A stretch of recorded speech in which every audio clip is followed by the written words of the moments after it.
네, 지금 부동산 시장과 경제에 있어서 정말 하나하나 친절하게 분석해 주시는 분입니다.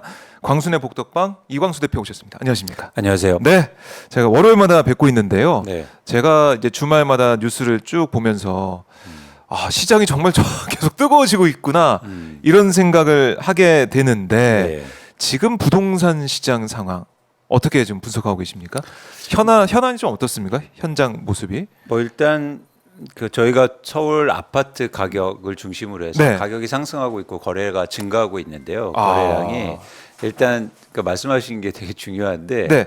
그러니까 매주 저희가 뭐 이렇게 아파트 매매 가격 지수 동향을 발표해요. 정부가. 사실 이런 나라는 우리나라가 유일합니다. 다른 데는 매주 발표 안 해요? 아파트 가격을 주택 가격을 매주 예. 이렇게 사람들이 보고 관심 갖고 이런 나라는 없어요.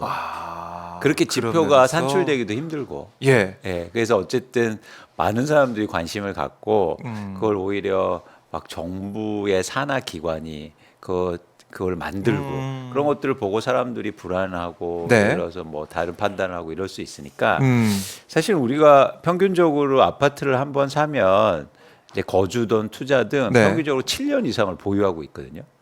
근데 뭐 한 10주 상승했다. 뭐 12주 상승했다. 이게 큰 의미가 있을까? 저는 잘 모르겠습니다.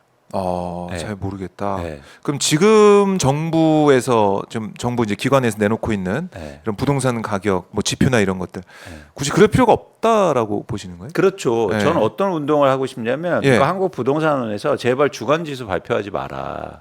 지표도 정확하지 않은 상황에서 예. 사람들을 더 불안하게 한다는 거죠.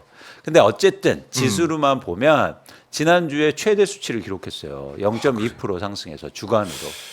사실 아파트 가격이 뭐 0.2% 상승하는 게 감이 안 오시겠지만 네. 어쨌든 주간으로 그렇게 오르고 있고 네. 다시 거래량은 증가하고 있는 건 맞습니다. 그래요? 네. 그럼 서울 아파트 가격이 뭐 전체적으로 다 지금 오르고 있다라고 볼 수가 있나? 어떻습니까?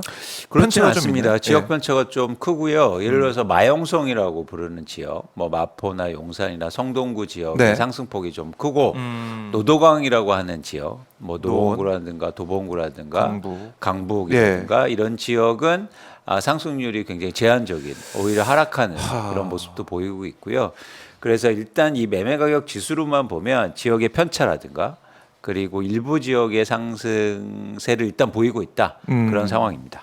편차가 있지만 주요 지역들 오르는 지역들이 있고 서울 지역 아파트 가격이 계속 쭉 상승하고 있다. 15주 연속 상승하고 있다라고 하고 있는데 왜 이렇게 오르고 있습니까? 지금 물가도 고물가고 고환율에 고금리에 현재까지는 그렇게 좀 좋지 않은 것 같은데 왜 이렇게 사는 거예요, 아파트를? 저희가 한번 곰곰하게 생각해 볼게요. 예. 이제 불과 뭐 한 6개월 전이나 7개월 전, 1년 전에는 가격이 빠지고 거래량도 크게 위축되고 있었는데 네. 1년 동안 뭐가 바뀌었을까? 1년 동안. 네. 그렇게 크게 바뀐 게 사실 없거든요. 그런데 다시 또 주택 가격 폭등을 얘기하고 있고 지속적으로 상승을 얘기하고 있다는 거죠. 바뀐 게 없는데. 그러니까요. 그런데 가장 많이 바뀐 게 하나 있습니다. 뭐냐면 네. 사람들의 심리예요. 네. 그러니까 사람들의 심리는 갑자기 바뀌거든요. 그러니까 예를 들어서 어제는 에휴 집값 비싸, 이 네, 집값이 네. 누가 사 이렇게 생각하다가 아침에 일어나면 사람의 마음은 바뀔 수 있습니다. 뭐라고요? 어떻게 바뀌어요? 이제 사야지. 집값 폭등한대더라. 이렇게요. 그래서 지금 예. 변동하는 거는 이런 변동 원인은 가장 근저에 있는 심리가 있다는 거예요. 심리가 크게 변화하고 있어요. 그런데 최근에 거래량이 증가하고 네. 가격이 오르는 건 수요가 증가해서인데요. 그 수요가 어떤 수요냐면 실수요입니다. 실수요. 네. 그러니까 부동산은 유일하게 투자 수요와 실수요가 나눌 수 있어요. 그러니까 이런 재화 시장이나 자산 시장은 없어요. 그러니까 예를 들어서 주식은 쓰려고 주식을 사는 사람 없습니다. 다 이제 투자 목적으로 그렇죠. 사죠. 그래서 다 투자하는 사람들. 네, 오르면 이제 팔고 이렇게 그렇죠. 하려고. 뭐 예를 들어서 난 장기 투자야. 뭐 나는 주주하고 경영자처럼 주식을 살 거야. 아니요, 그걸 다 투자죠. 돈 벌려고 하는 거 아닙니까? 그 배당을 받든 뭐 어쨌든 돈을 이제 벌려고 하는 그렇죠, 거죠. 그렇죠. 예. 근데 예를 들어서 저희가 시장에서 물건을 사고 쓰려고 살 때 투자하려고 팔을 사는 사람은 없잖아요. 그렇죠. 그러니까 재화나 자산 시장은 둘 중에 하나예요. 쓰려고 사는 실수요가 있거나 아니면 투자. 이게 두 가지 있는 시장은 거의 없습니다. 부동산이 어떻게 보면 유일하죠. 유일하게 그래서 어려워요. 예, 예. 부동산이 어려운데. 그래서 수요가 증가하고 있을 때 꼭 물어봐야 됩니다. 지금 수요는 어떤 수요인가? 그런데 지금은 실수요자들이 시장에서 아파트를 사고 있어요. 근데 왜 실수요가 사고 있는가 그 증명을 할 수 있는데 두 가지가 근거가 있습니다. 첫 번째는 가계 대출이 증가하면서 수요가 증가하잖아요. 그렇죠. 가계 대출. 실수요자만이 1순위 대출을 받아서 집을 사요. 한국에서 투자 목적으로 집을 사는 사람들은 전세를 끼고 대부분 사기 때문에 네. 대출을 못 받습니다. 누가 대출해줘요? 은행에서. 1순위 대출이 아닌데 그런 차원에서는 수요가 증가하는데 대출도 같이 증가하면 실수요자라는 거예요. 그거에 뭐가 할 수 있다. 그렇죠. 네. 두 번째 근거는 뭐냐면 최근에 생애 최초 구입자 수가 증가하고 있습니다. 특히 30대를 중심으로 해서 생애 최초 구입한다는 건 자기가 거주하려고 사는 거죠. 그래서 이 두 가지 근거를 통해서 최근에 시장을 움직이는 수요는 실수요라고 저희가 개념 정의를 하고 있는 거예요. 실수요다. 근데 왜 실수요자들이 네. 심리가 흔들리고 있을까? 그러니까 왜 실수요자들이 예를 들어서 무주택자들이 왜 불안해지고 마음이 바뀌었을까? 그거를 저희가 볼 필요가 있잖아요. 그런 거 아닌가요? 가격이 부동산 가격이 이제 바닥을 찍고 올라가니까 여기에 빨리 올라타야지. 그렇죠. 나중에 나만 집 없고 나만 집값이 안 올라가고 이런 심리적으로 힘든 걸 피할 수 있다. 근데 이런 거 공교롭게도 아닌가요? 그런 현상을 예. 실수요자들이 만들고 있는데 그게 예를 들어서 계속 심리를 증폭시키고 있는 이유가 있다는 거죠. 그 두 가지 이유가 있습니다. 네. 첫 번째는 뭐냐면 윤석열 정부가 들어서면서 계속 부동산 규제를 완화해줘요. 대출 규제 완화해주고 개발 규제 완화해주고 세금도 완화해주고 이 3종 세트인데요. 이 3종 세트를 다 완화해줘요. 그러니까 어떤 그 기대감이 있냐면 이러다가 집값 더 오르는 거 아니야? 정책에 따른 그렇죠. 심리의 변화. 근데 그 심리나 그 불안감은 예. 누가 더 갖게 될까요? 집이 많은 사람들? 집을 갖고 있는 사람들 아니죠. 무주택자분들이 그런 정책을 보면서 더 불안하게 되는 거예요. 그러면서 심리를 변화시키는 원인은 첫 번째는 규제 완화에 있다. 두 번째는 금리 인하 기대감이요. 금리 인하. 금리가 막 인하된다니까 예. 집값이 또 폭등하는 거 아니냐? 이런 불안감이 가중되면서 무주택자들이 지금 대출을 받아서 집을 사고 있는 네. 그런 시장이다. 이렇게 판단하고 있는 겁니다. 그래요. 참 지금 뭐 뉴스를 보면은 나흘 만에 5대 시중은행에서 가계대출이 뭐 2조가 늘었다 뭐 이런 얘기도 계속 나오고 있어서 뜨겁다. 그쵸. 빚을 많이 내고 있다 이런 생각이 드는데 이렇게 되다가는 빚이 계속 늘어나서 가게가 또 힘들어지면 쓸 돈이 없고 우리나라 경제는 또 안 좋아질 것 같다 이런 생각도 들고 어쨌든 이제 종부세 완화한다는 얘기도 있고 네. 그리고 금리 인하 기대 심리가 반영됐다라고 얘기를 하고 있는데 서울에 이렇게 막 오른다고 말씀하셨잖아요. 그럼 이게 지방이나 수도권이나 이런 데로 좀 번져 나간다. 이게 좀 상승세가 전국적으로 벌어질 수 있다. 이렇게 보세요. 어떻습니까? 그럴 가능성 낮다고 보는 거죠. 왜냐하면 실수요자들이 가장 많은 곳은 수도권이고 서울입니다. 네. 그 이유는 뭐냐면 자가 점유율이 가장 낮아요. 자가 집에 사는 비율이 낮기 때문에 실수요자가 항상 많거든요. 근데 지방은요. 네. 자가 점유율이 높아요. 그렇기 때문에 실수요자들이 지방에 많이 없단 말이죠. 그렇기 때문에 실수요자들이 움직이는 시장에서는 서울하고 수도권만 이렇게 네. 일시적으로 오르는 겁니다. 아. 근데 이제 중요한 게 지방에 오르기 위해서는 네. 투자자들이 가서 사줘야 돼요. 투자자들이 가서 네. 몇 채씩 사고 막 이렇게 해야 되는 거. 그렇죠. 야. 그렇죠. 근데 투자자들이 지금 살 마음이 없습니다. 왜 안 그거 좀 살까요? 희한하네요. 왜 안 살까요? 아니 지금 보면은 서울 집값 올라가고 있죠. 네. 대출도 많이 한다고 금리 인하 된다고 하니까 제가 만약에 여러 채 가진 사람이면 값 오르니까 지금 좀 사서 올랄 때 팔아야지 이런 생각 할 것도 같은데 왜 안 움직이는 거예요? 그래서 앵커님이 다주택자가 안 되신 겁니다. 네, 다주택자들은 지금 집을 팔고 있어요. 오히려 네. 오르니까. 그렇죠. 집값 상승에 대한 기대감이 크지 않기 때문에 네. 집을 사는 것보다 지금 누군가는 무주택자한테 집을 팔고 있다는 거예요. 그게 다주택자고. 희한하네요. 이게 심리적으로. 시장의 변동 원리예요. 예. 항상 그래왔어요. 그래서 무주택자분들은 빚을 내서 집을 사고 네. 거기다 대고 다주택자는 집을 팔고 있는 거예요. 반대로 가고 있네요. 이게. 그렇죠. 그런 현상들이 지금 일어나고 있는 겁니다. 네. 참, 근데 이 다주택자는 심리, 언제 예. 집을 살까요? 떨어졌을 때. 그렇죠. 아. 잘 생각해 보세요. 여러분들이 지금 내 집 마련을 준비시고 고민 중이시면 네. 1년 전에 집값이 떨어졌을 때 왜 집을 사고 싶은 마음이 안 생겼을까요? 떨어질까봐 더 떨어질까봐 근데 왜 지금은 생겼을까요? 오를까봐. 반대가 돼야죠. 근데 투자자들은 반대로 행동하거든요. 근데 그게 쉽지가 않아요, 그렇죠? 그 심리가. 누군가 하고 있잖아요. 그거 어떻게? 그래서 생각을 바꾸셔야 된다.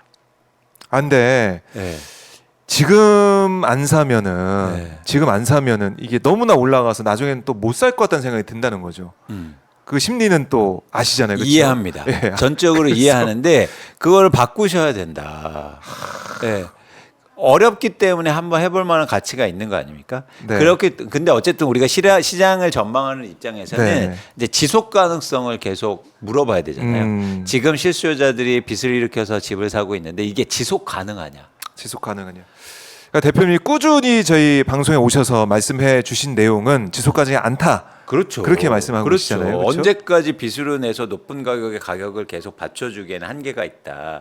그 이유는 뭐냐면 부동산은 유효 수요가 제한돼 있기 때문이에요. 네. 주식은 계속 오를 수 있어요. 왜냐하면 단위당 가격이 낮기 때문에 계속 사주면 되거든요. 같은 사람이 계속 살 수도 있고. 그렇죠. 그러니까 유효 수요가 풍부해요. 근데 부동산은요, 단위 가격이 비싸잖아요. 그래서 내 자산이 충분히 이루어지지 않으면 네. 계속 증가하지만 이 가격을 감당해낼 수 있는 유효 수요가 적단 말이에요. 그래서 항상 유효 수요가 한계에 부딪혔을 때 대출이 증가하는 겁니다. 근데 봐야 대출이 되는데. 계속 증가할 수는 없잖아요. 그렇죠. 대출도. 네. 대출까지 이제 다 이른바 영끌 뭐 B2라는 얘기도 많이 하던데 대출을 계속 내서 그걸로 산 사람들이 한번 지나가면 네. 더 이상 이제 오를 요인이 없다. 그렇죠. 그런 걸 최근에 2, 3년 전에 2년 전에 저희가 한번 경험을 했고 2021년도에 3년 전에 경험을 했고 네. 그때 이렇게 해서 막 집값 더 올라가서 빚내서 집 샀는데 결국엔 그 이후로 집값은 다시 떨어졌고 지속 가능하지 않지 않습니까? 네. 그때도 똑같았어요. 2021년도에 어떤 현상이 있었냐면 무주택자가 대출을 일으켜서 집을 사는데 다주택자가 거기다 대고 집을 팝니다. 왜 팔았을까요? 근데 그 이후로 집값이 빠졌잖아요. 무주택자분들은 안 사는데 다주택자가 또 집을 사요. 이미 이제 샀다는 건가요? 그러면 다주택자는 이미 산 사람도 있다는 거겠네요. 그러니까 몇 년 사이에. 그렇죠. 다주택자는 또 하나 뭐냐면 집값이 빠질 때만 산다는 거예요. 희한하네. 그런 심리를 가질 수가 있을까요, 근데? 그게 참 그러니까 어려운 목적이 거예요. 내가 거주로 보지 않고 투자로 보니까 그런 판단이 가능한 거예요. 쌀 때 사는 주식 쌀 때 사듯이. 그렇죠. 그런데 이거를 내가 거주 목적이나 사용 목적으로 면 그런 시각이 안 생깁니다. 그래서 시장에서 가장 많이 하는 말이 어차피 쓸 건데 아무 때나 사면 어때? 네. 근데 그 아무 때가 정도가 있는 거죠. 뭐냐면 빚을 엄청나게 일으켜서 높은 가격에 사는 게 네. 과연 그 때가 맞는 거냐, 아무 때가 맞는 거냐 그런 측면에서 고민이 된다는 겁니다. 그래요. 이왕 살 거 좀 가격이 빠졌을 때 실수라고 하더라도 이왕 빠졌을 때 그러니까 투자자의 마인드로 좀 기다렸다가 그렇죠. 사는 게 중요하다. 그러니까 여기서 한 가지 이제 두려움이 있어요. 예. 왜냐하면 안 빠질까봐. 그러니까요. 안 빠질까. 알 수가 없잖아요. 근데 불과 2년 전에 여러분들이 보셨잖아요. 그만큼 시장에 지금 변동성이 큰 구간이고 사실 이런 변화가 2009년도에도 똑같이 있었습니다. 네. 그러니까 왜 이렇게 시장이 자산 시장이 반복되냐면 여러 가지 경제적 여건이나 사람 뭐 소득이라든지 경제적 여건은 달라졌을 때도 한 가지 변하지 않는 게 있었어요. 그게 10년 전이든 20년 전이든 50년 전이든. 네. 그건 뭐냐면 네. 사람은 안 바뀌었어요. 사람의 욕망은 안 바뀌었기 때문에 사이클은 반복됩니다. 10년 전이나 20년 전이나 사람은요 누구나 내 집 갖고 싶어 했고 그때도 돈 벌고 싶어 했고 그렇죠. 그랬어요. 네. 그렇기 때문에 이런 시장 사람이 움직이는 시장은 계속 반복이 돼요. 특히 부동산 시장은. 근데 2009년도를 제가 왜 말씀드리고 싶냐면 2009년도에 무슨 일이 있었냐면요. 2007년도까지 집값이 급등합니다. 버블세븐 얘기 나오고 그렇죠? 그랬죠? 그러다가 글로벌 금융위기 와서 2008년도에 집값이 폭락을 해요. 네. 근데 2008년도에 정부가 바뀌죠. 그러면서 어떤 일이 일어나면 MB 정부가 규제 완화를 대폭적으로 해줍니다. 그리고 금리도 인하돼요. 이 두 가지 현상이 지금하고 똑같죠. 정권도 바뀌고 그렇죠. 이상하게 금리 똑같아요. 인하게 접어든다라고 하니까. 네. 그러면서 네. 2009년도에 또 집값이 폭등을 합니다. 네. 그런데 이게 지속되지 못해요. 2009년도에 실수요자들이 샀거든요. 그 뒤로 2010년, 11년, 12년, 13년까지 집값이 장기적으로 하락해요. 맞아요. 예. 그러니까 그런 이상하게 공교롭게도 똑같아요. 흥미롭게도 똑같은 게 또 뭐가 있는지 아십니까? 뭐가 있나요? 이때 주택을 정책을 만들었던 사람이 지금 국토부 장관이에요. 그러니까 똑같은 사람이 정책 만들고 사람이 정책 만들고 똑같은 사람들이 똑같은 얘기를 하고 있단 말이에요. 그러면은 똑같은 사람들이 등장하고 정책이 나오다 보니까 2009년도 그 당시의 일이 똑같이 벌어질 가능성도 저는 배제할 수 굉장히 없다. 크다. 그러니까 지금의 상승이나 시장 변화가 네. 지속될 가능성이 적고 그리고 이렇게 심리나 불안이 자극돼서 움직이는 시장은 네. 굉장히 불안하다는 거죠. 그래서 여러분들이 무리하게 빚을 내서 지금 집 살 때가 아니다는 말씀을 드리는 겁니다. 계속 드리고 계신데 네. 그거 누가 지금- 나중에 책임지지 네. 않아요. 그렇죠. 네, 그때 당시에 네. 2009년 지나고요. 2010년부터 가장 유행했던 말이 하우스푸어였어요. 맞아요. 그때 2013년 뭐 그때까지만 해도 집 사면은 큰일 난다. 누가 요즘 집을 사냐. 그렇죠. 전세 살든지 해야지. 뭐 이런 얘기를 계속 했기 때문에. 근데 또 그게 증폭이 되는 순간 내 집 마련하기 좋은 기회가 오거든요. 그러니까 제가 내 집 마련하지 말자는 얘기가 아니고 집값이 계속 떨어진다는 말씀이 드린 게 아니고 집값 떨어질 때 내 집 마련 사자. 그러니까 그런 시기가 반드시 온다. 그렇죠. 그리고 우리가 지금 경험했지 않습니까? 네, 네. 불과 2년 전에. 근데 그거를 외면하고 집값은 안 빠져 계속 상승해 이러면 아니다. 네. 예, 그런 말씀을 드리는 그러니까 대표님이 이제 안타까운 마음에 그러니까 눈에 보이니까 그렇죠? 너무 앞으로 어떻게 될지. 안타깝죠. 지금 막 아니 제가 저번에도 말씀드렸듯이 예. 신생아 대출을 해준대요. 네. 1%대로 뭐 2%대 맞아요. 낮은 금리로. 아니 대출을 싸게 해주는 게 중요한 게 아니고 집을 싸게 사는 게 중요한 거잖아요. 너무 비싸죠 집값이 지금. 그렇죠. 그러니까 예를 들어서 금리가 높아도 집을 싸게 살 수 있으면 그게 핵심이지. 대출 많이 해줄게. 대출을 잘해줄게. 많이 해줄게, 금리 낮춰줄게, 그거 갖고 뭐 단순한 비교는 어렵지만 예. 은행에 갔는데 아 이번에 저기 아주 고급 승용차 사면 저희가 금리 낮춰드릴게요. 그런다고 그래서 그거 대출 받아서 고급 승용차 삽니까? 사용하려고? 그건 아니잖아요. 그러니까 금리 얘기를 계속 하지만은 제일 중요한 건 가격인데 그렇죠. 가격을 좀 봅시다. 그렇죠. 이런 말씀이시고 네. 그리고 이런 얘기도 해요. 아니 지금 뭐 언론 일부 뭐 경제 매체나 이런 데 보면 부동산 시장 안 좋아졌을 때 그때 부동산 공급 그러니까 많이 짓지 않기 시작했기 때문에 부동산 공급이 부족해질 것이다. 그럼 뭐야? 공급이 부족하면 가격 오를 거 아니냐? 지금 사야 된다 그래서 이런 얘기도 하는 거 아니겠습니까? 그러니까 단기에 저희가 뭐 장기로 예, 5년, 예. 10년 이상 이렇게 보기에는 사실 힘들고요. 단기에 집값을 결정하는 거 최소한 3년, 뭐 네. 4년, 1년, 2년, 3년 이렇게 집값을 결정하는 공급은 건설사들이 짓는 아파트의 양이 아니에요. 그래요? 예. 그건 뭐냐면 이거 쉽습니다. 예. 우리가 아파트를 사러 가요. 네. 어떤 집을 삽니까? 혹시 지금 누가 살고 있는 집을 사겠죠? 그렇죠. 예, 누가 예. 갖고 있는 집을 네, 사겠죠. 예. 그러면 갖고 있는 사람들이 시장에 내놓는 매물의 양이 공급이지. 왜 건설사들이 짓는 아파트의 양이에요? 근데 왜 그 얘기 계속 하는 거예요? 그건 뭐냐면 부족하다고 집값 얘기하면서? 상승의 기본적인 논리를 거기서 제공해 주기 때문이에요. 집은 항상 부족해. 지금 땅 없잖아.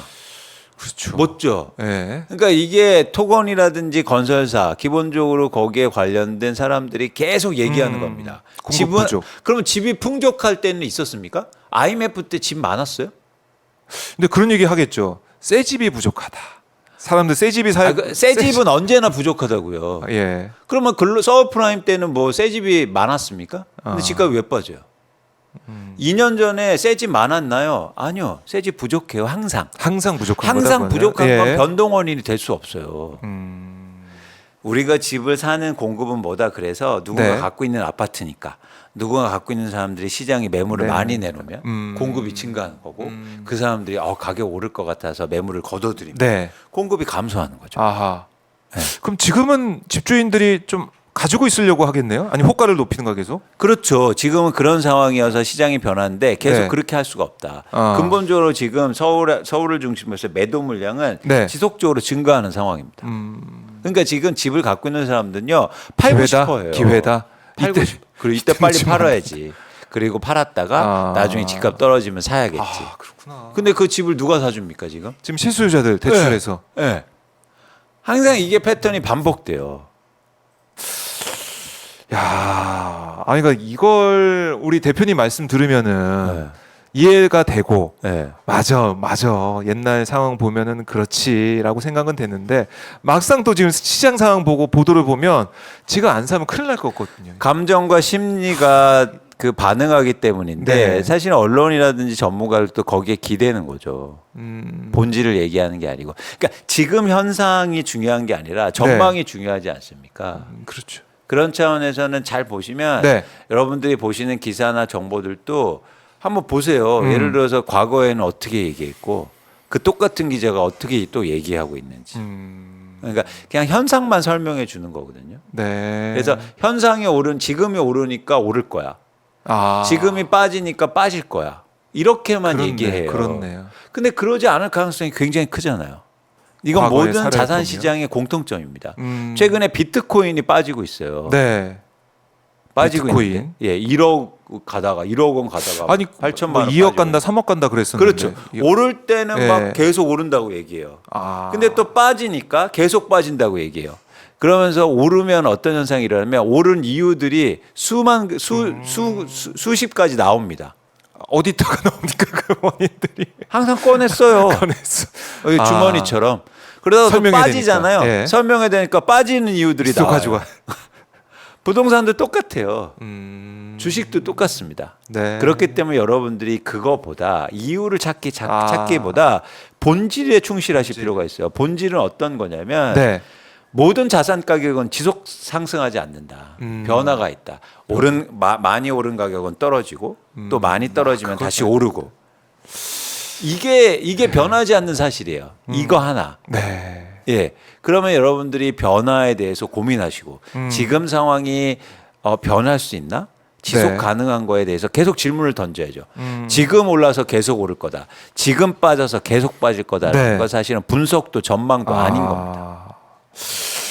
자, 그래서 네. 이광수 대표님의 말씀을 월요일마다 이제 들어야 한 주가 좀 편안하고 좀 심리를 아니 근데 마음을 다잡을 수 제가 있을 것 여러분들을 위로해드리고 편안해드리려고 드리는 말씀이 아니에요. 절대. 예. 예, 저는 시장을 분석하고 투자에 대해서 리서치를 하는 입장에서 말씀드리는 거고 그런 차원에서 여러분들이 조금 더 지금은 불안이라든지 그런 감정보다도 네, 네. 좀 더 객관적으로 보실 필요가 있어 보입니다.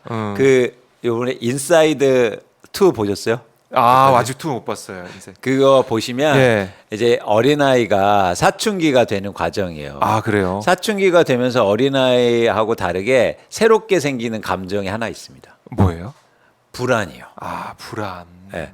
그러니까 사춘기가 접어들면서 그리고 성인이 된다는 건 네. 불안의 감정이 항상 있다는 거예요. 아. 근데 맞아요. 이 자산 시장에서 가장 중요한 게 이 불안이에요. 아. 사람들은 불안해지면서 무리한 행동을 하게 되거든요. 사든지 팔든지. 네. 어. 근데 이 불안의 원천이 뭔지 아십니까? 뭐죠? 나하고 가까이 있는 사람들이 변할 때, 쉽게 말해서 나는 가까운 사람들이 아파트로 돈 벌 때, 네, 네. 친척이 돈 벌고 내 동생이 돈 벌었을 때, 오른다고 할 때 네. 불안에 떨게 돼요. 우리는 이재용 회장을 보면서 불안해하지 않아요. 이재용 회장이 수조 원 벌든 그렇죠. 불안하지 않아요. 아예 뭐 다른 세상 사람이라 생각하니까. 근데 회사에 출근했는데 네. 나보다 어린 대리가 어. 과장님, 부장님, 저 요즘 청약이 당첨되고 제가 그때 집 샀는데 집값이 이렇게 올랐어요. 그건 실현이익도 아닌데. 그러면 어떻게 되냐면 부러운 그러면서 불안해져요.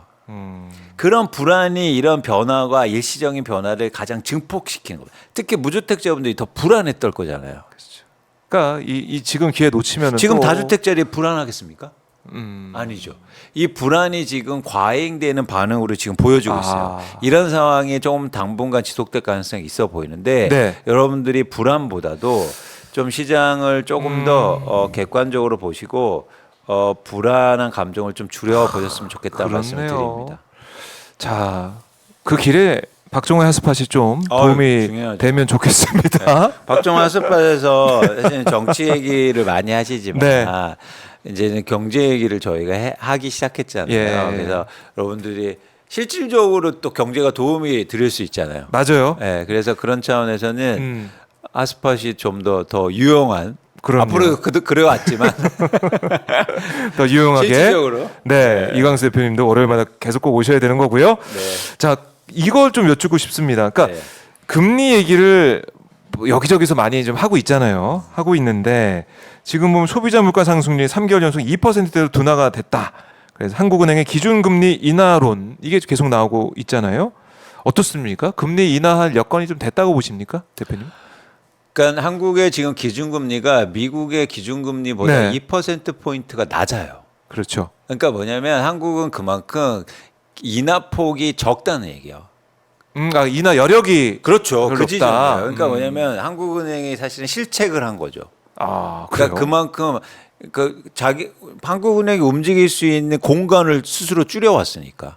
그러니까 이 물가 때문에 사실은 금리 이제 올리면서 잡는 그런 상황이었지만 우리가 미국만큼 못 올린 거는 또 우리 경기가 좀 완전히 둔화될까봐 못 올린 그런 측면이 그렇죠. 있는데. 가계 부채가 핵심이었고 부채가 너무 많으니까 이제 못 올린 건데 그러다 보니까 사실 물가도 제대로 못 잡고 있고. 아, 그런 면에서 그리고 그냥 제대로 정책을 썼어야 되는데 지금 물가가 낮아지는 이유는 네. 대외 경제 변수예요. 그래서 유가가 안정되면 막 이렇게 물가 낮아졌. 그러니까 내부적으로 뭔가 물가가 진정되고 있는 상황은 아니라는 거죠. 아, 예를 들어서 물가가 가장 중요한 물가는 뭡니까? 전세 가격이나 월세 가격이래. 우리나라 수급이. 소비자 물가에 근데 이게 산정 비율이요. 우리나라는 또 낮아요. 근데 그만큼 우린 체감 물가는 상당히 지금 고통스러운 수준인데 산정 기준이라든지 대외 경제 변수에 의존해 보다니까 마치 뭐 지표로는 안정돼 지표로는 있다. 안정된 느낌인데. 근데 이런 상황 아니죠. 속에서는 한국은행의 금리를 낮추긴 힘들다. 여력도 줄어 있고 미국이 그 여력을 가진 만큼 쉽지 않다라는 거죠. 그렇죠. 그러니까 네. 우리가 맨 처음에 올릴 때 제대로 안 올렸고 네. 그러다 보니까 내릴 여력도 지금 이 포션도 많이 없고 그러니까 그리고 지금 상황도 주거비 말씀하셨지만은 2.2%로 둔화가 됐지만은 지금 낮추기에도 좀 상황이 녹록지가 않고 그렇죠. 그리고 한번 낮췄다가 네. 이게 경기를 살리거라든지 뭐 이런 차원이 아니라 부채가 오히려 증가하고 거기서 대출만 증가시키는 될 가능성이 굉장히 높아 보이거든요. 그렇게 되면 우리나라의 경제를 사실 망가뜨릴 수 있는 거죠. 그러니까 그런 차원이 제가 볼 때 한국은행이 그래서 바보가 아닌 한 아, 네. 그 쉽지 않은 의사결정이다. 그러니까 여력이 크지 않다는 거예요. 여력이 크지 않다. 네. 그런데 시장 참여자들은 기대를 너무 많이 하고 있어요. 미국 낮추면 우리도 낮출 거야. 뭐 이런 거 그렇죠. 아닙니까? 따라갈 거야. 아니면 그만큼 많이 낮출 수도 있어. 저는 그 한계가 있다는 거예요. 네. 그래서 일종의 우리는 그 심리를 결정하는 게 결국에는 인하하는 그 방향성보다 폭이 결정하는 건데 폭이 지난번에 생각보다 말씀하셨듯이. 적다면 예. 인하 폭이 그러면 그 기대감이 실망감으로 이어질 수 있거든요. 아, 그러면- 오히려 자산 시장이 막 안 좋아지고. 그렇죠. 그래서 그런 어허. 차원에서는 금리 인하에 대해서 예. 저희가 진지하게 좀 고민을 해볼 필요가 있다는 거고요. 네. 또 하나 이제 금리 인하가 또 영향을 미칠 수 있는 거 환율이거든요. 환율. 그렇죠. 네. 환율 지금 이제 외환 시장도 더 시장 시간이 길어져 가지고 이게 또 고환율에 영향을 주는 게 아니야. 이런 얘기도 있긴 하던데. 그렇죠. 예. 근데 지금 고환율 때문에 이제 지난주에도 삼성전자가 실적 발표를 했는데 환율 덕을 보고 있단 말이에요. 수출 기업들이. 그렇죠. 예. 근데 여기서 좋은 이제 거 아닙니까? 수기업들이 잘 되면.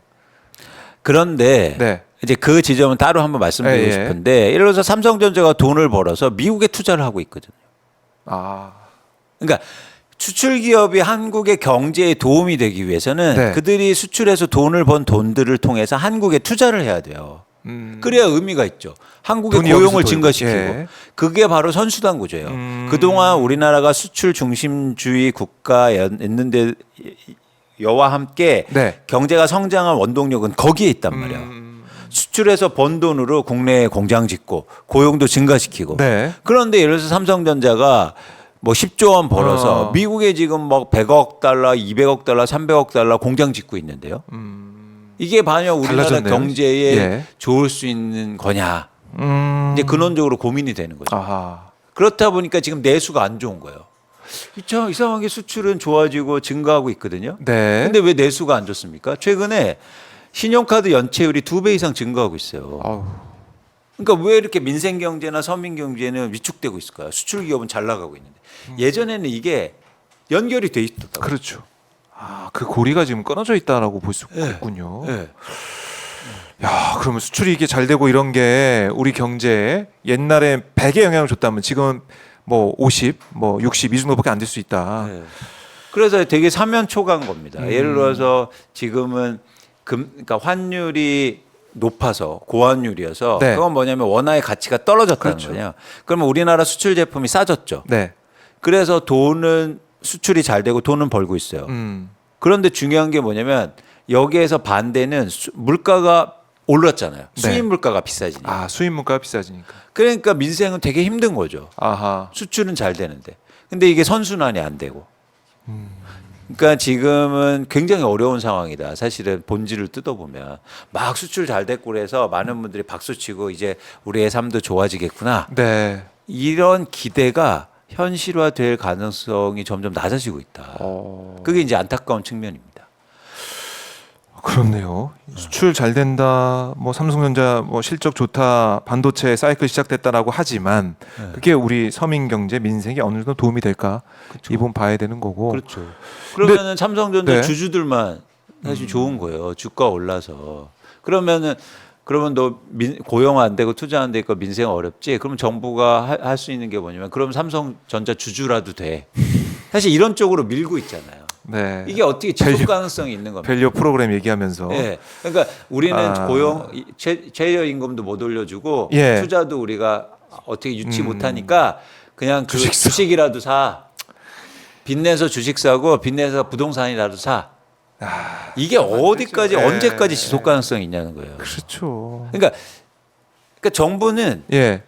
경제를 할 때는 1년만 보는 게 아니라 장기적인 비전을 세워야 될 거 아니에요. 과거의 보수 정부들이나 진보 정부들도 다 그런 네. 계획들을 갖고 움직였어요. 아. 그러니까 5년을 보고 경제 개발을 계획 세우고 네. 장기적으로 예를 들어서 진보 정부도 우리나라가 이런 발전되는 혁신 경제들 만들어 왔잖아요. 윤석열 정부는 이제 나온 건데 네. 역동 경제입니다. 어떤 의미를 가지고 없어요. 역동 경제. 그냥 주식 투자하고 부동산 사라는 얘기예요. 뜯어보면 세금 낮춰줄게. 아, 그러면 안 되지 않습니까? 그러면 안 되죠. 아니 네. 당장은 뭔가 막 그럴 수 있죠. 자산 시장에 오르고 이러면. 네. 근데 뜨거워지고. 그게 나중에 어떻게 될 겁니까? 자, 근데 지금 뭐 성태훈 대통령실 정책실장이나 뭐 얘기를 들어보면 금리 인하가 가능한 환경으로 바뀌어서 통화 정책을 유연하게 가져갈 부분이 있다. 이런 방송 인터뷰도 하고 원희룡 지금 국민의힘 대표 경선에 나와 있는 원희룡 후보는 당 대표가 되면 금리 인하 논의를 주도하겠다. 이렇게 또 선언했습니다. 어떻게 들으셨어요? 이런 얘기는? 그러니까 이것도 마찬가지로 단기만 보는 거죠. 가계 부채가 많고 네. 자영업 부채가 많으니까 금리가 인하되면 그분들한테 도움이 된다고 생각하는 거예요. 그런데 거기다 그래서 돈도 더 꿔줄게. 네. 근데 그게 근원적인 문제 해결은 아니지 않습니까? 예를 들어서 제가 가게를 운영하는데 돈 더 꿔줄게. 이자 낮춰줄게. 지금은 도움이 될 수 있어도 가장 근본적인 해결책은 장사가 잘 되는 거잖아요. 아까하고 똑같은 얘기예요. 네. 무슨 얘기냐면 대출을 해줄게. 저금리로 해줄게. 비싼 차를 사. 이게 근본적인 문제 해결이 아니라 사실 그 가격이 떨어지고 네. 그리고 내 가게가 장사가 잘 되는 쪽으로 할 수 있느냐 이런 고민들을 해야 되는데 우리는 전부 다 지금 이자, 금리 이게 필요할 수도 있습니다. 근데 이게 근본적으로 그 방향성이 여기에만 가면 안 여기에 된다는 이 얘기만 하면서 이게 만약에 무슨 메시아처럼 구세주처럼 금리 인하를 보는 것 같아요. 네. 그러면 이게 금리라는 건 뭐냐면 어떤 과정이 일어나냐면 장기적으로 보면 금리가 인상되고 높았을 때 항상 혁신이 일어나요. 경제적 혁신이요. 왜냐하면 쉽게 말해서 돈을 빌리고 이럴 때 누가 노력을 네. 합니까? 그냥 싼 이자 놀이나 하는 경제 구조로 되죠. 그렇죠. 근데 금리가 상승해 고금리 했을 때 어떻게 네. 하면 비용을 줄이고 어떻게 하면 장사를 잘하고 어떻게 하면 기업을 좋게 만들고 그렇네요. 이런 고민들이 시작된 거라는 거예요. 아, 그래서 1980년도에 오일 쇼크가 났을 때 미국에서요 금리를 폭발적으로 맞아요. 인상시킵니다. 근데 그 이후로 미국 경제의 혁신을 만드는 발판이 되거든요. 그 부분 생각. 단기적으로 고통이 있을 수 있지만 네. 그런 고통을 감내할 수 있는 만한 용기가 있느냐? 그건 정치와 정책이 만들 수 있는 거예요. 허허. 그렇죠. 그렇죠. 누가 만듭니까 그걸? 음. 당장 그 일반 서민들이나 이거 힘들잖아요. 네. 그런 의사결정을 하기에. 그런 혁신 경제의 발판에는 사실 금리로 이렇게 자꾸 네. 예를 들어서 약을 주듯이 체질 개선을 하고 해서 건강하게 만들어야지. 아프면 약 주고 언제까지 그게 버텨라, 지속될 수 그냥. 있는 거예요.